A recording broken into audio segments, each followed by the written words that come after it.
Halo Sobat Multibangun, Indonesia faces continuous challenge with soft soil, land subsidence, ground movement, mining assets, and critical infrastructure stability. That's why reliable and wide area monitoring is essential.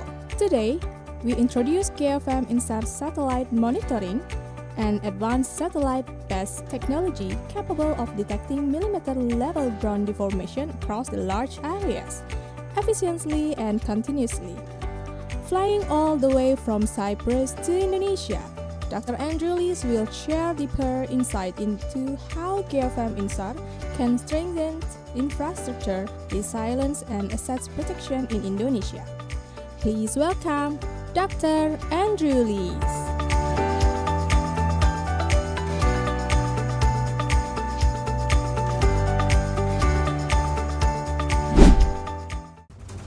Guys, where's Andrew?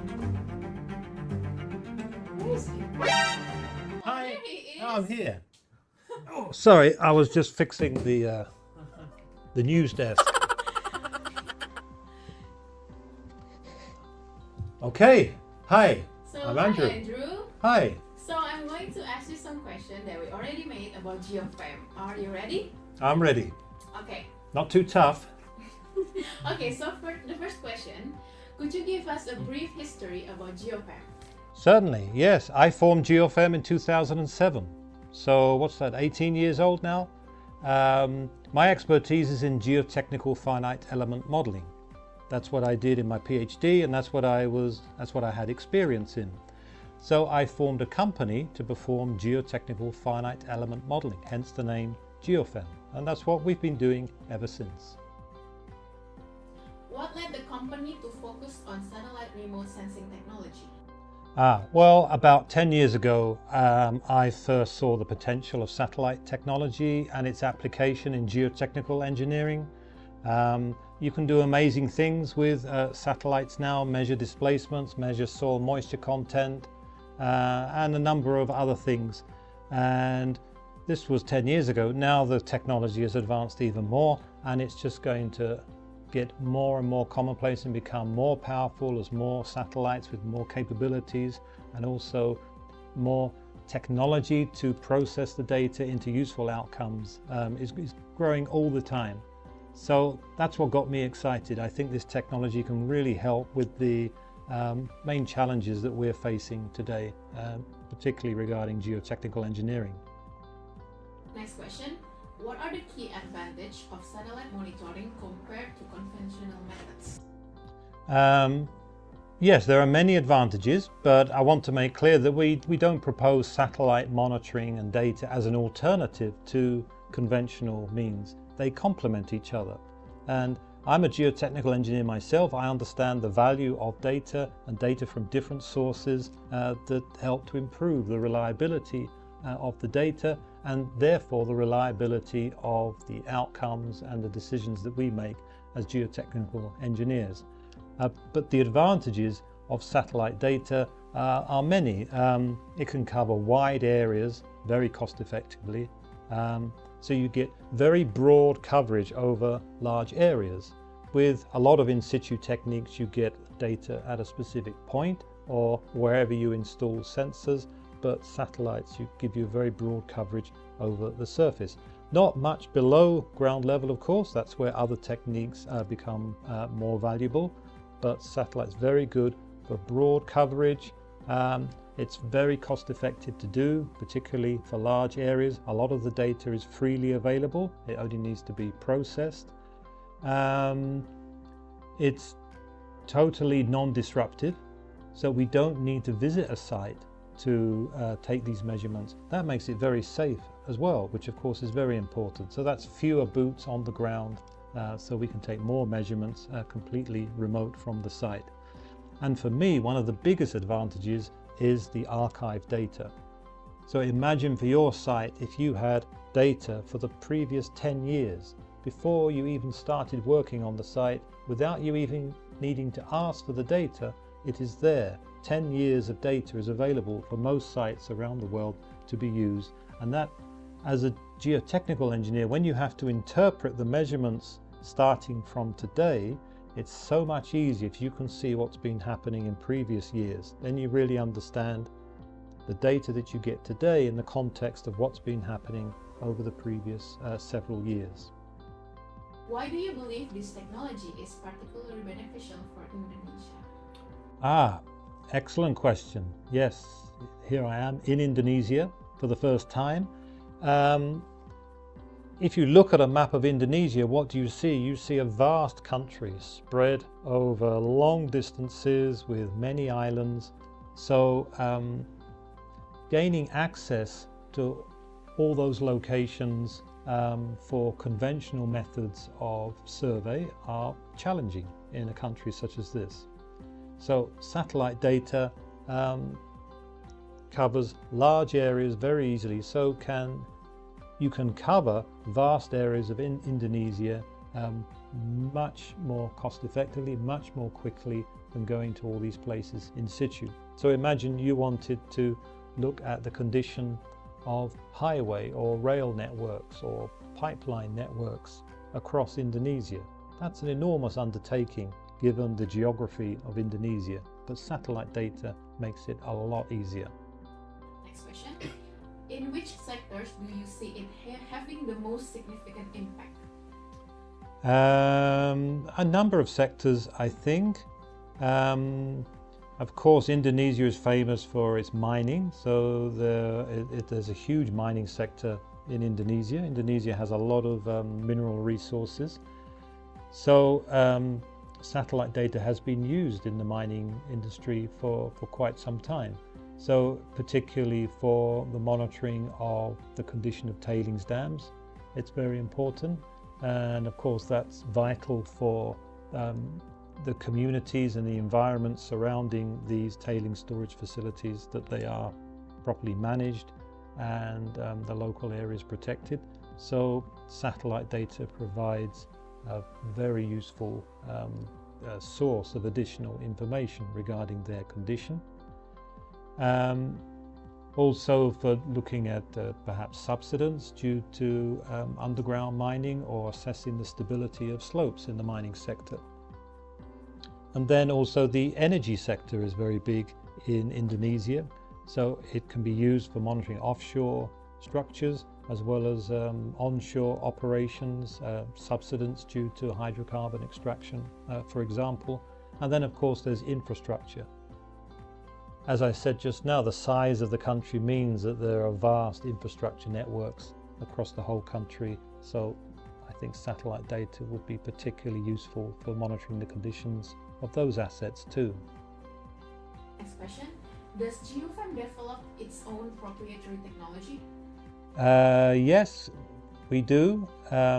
Thanks to our partnership with the European Space Agency and other European funding, we have been able to develop a lot of technology specifically aimed at civil and geotechnical engineering. I mentioned the soil moisture algorithm before. That's something that we have developed, so much greater spatial precision in the measurement of surface soil moisture content. And another development that we're very proud of are our susceptibility algorithms. So we can generate maps of the susceptibility of infrastructure to geohazards such as landslides, expansive clays, of which there are many in Indonesia, sinkholes, coastal erosion. So that really helps engineers to make decisions. So data such as displacement and soil moisture is very useful on its own, but it's much more useful particularly for end users and stakeholders in infrastructure to have something that gives more of a clue about the likelihood of problems occurring. So rather than just displacement values and soil moisture values, we combine that data with geological information, topographical and information regarding the vegetation in an area. Combine all that information and assess the likelihood that one of those geohazards could occur. that means that stakeholders can focus their resources in those problem areas. It really helps them to make decisions with that sort of data. Okay, next question. How do you integrate satellite technology with your other area of expertise, finite element analysis or FEA? Good. I love projects like that where we can combine both, and we have several examples at Geofem. So geotechnical engineers, they often complain about a lack of data, don't they? And when you're doing FEA, you really need some validation data that you can use. Sometimes it's difficult to obtain. Sometimes it's not available, but we're in the fortunate position that when we're doing some geotechnical FEA and we want some validation data, we can go to the satellite data and we can get information on displacement and soil moisture. So we have several examples of FEA models where the input parameters have been calibrated by InSAR displacement data so that the outputs of the FEA match the real movements that are occurring on the site. So, as I said, those are my favorite projects when we can combine both areas of technology. Could you share an example of a challenging project where Geofem's technology was critical to its success? There have been quite a few already, but one in particular that comes to mind where we really use the advantage of the archived satellite data. So that's particularly useful in forensic studies. So imagine something happened on a construction site. One example I'm thinking of is during the construction of a new highway bridge in New South Wales, Australia, where something happened during construction. It was actually during the summer Christmas break. Something moved on one of the bridges during that break because of some small activity that was being undertaken. But there was no surveying data being collected during that period because most of the personnel had left the site.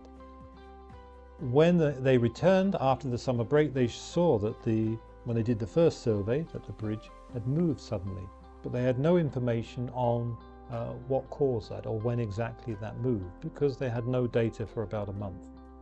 So a consultant came to us asking if we could help and provide that data, and of course we could, because the archive data is the only way that you can go back in time to obtain data to measure something that happened in the past. Because the satellites are acquiring data and archiving it all the time, you can always go back in time and look at that data. So I think that's a good example of where we really helped out on that project to identify the true cause of those movements of the bridge. Okay, last question. As we know, MULTIBANGUN has a partnership with Geofem in Indonesia. What are your expectations for this partnership and how do you envision our collaboration? Well, I'm very excited about this because I see huge potential for this technology in Indonesia, and MULTIBANGUN has many years of experience with technology and the construction industry across the whole of Indonesia, so what better company to partner with than MULTIBANGUN? So I see them really helping us to promote this technology, particularly in areas where it is new to potential clients, to spread the word across Indonesia and work with us with their existing clients and new clients in the mining and energy and infrastructure sectors, so that we see our technology grow across Indonesia, and that MULTIBANGUN also benefits from working with this new technology and bringing it to their clients. So we're very excited about this and we look forward to seeing the results. Well, thank you, Andrew, for answering all of our questions about Geofem. We truly appreciate your insight and the time you shared with us today. Thank you, Andrew. You're very welcome. Bye, everyone. Right, back to work.